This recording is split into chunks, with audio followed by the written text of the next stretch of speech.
ఏంట్రా ఆదిత్య చెప్పాడు ఏంటి అలా ఉన్నావు? నీ బాధ ఏంటి? ఏమైంది? చెప్పుకునేది కాదురా, నేను చెప్పుకోలేను. ఇదేరా నేను ఇందరు చూసింది. అన్న బాధలు ఉన్నట్టు మీకు చెప్పాను రా.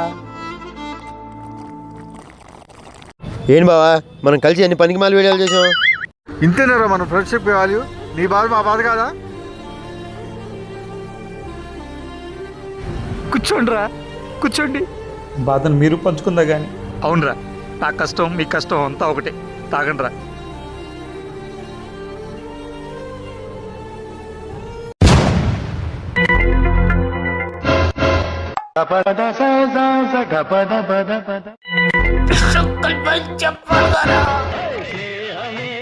జీవితం స్నేహమేరా శాశ్వతం.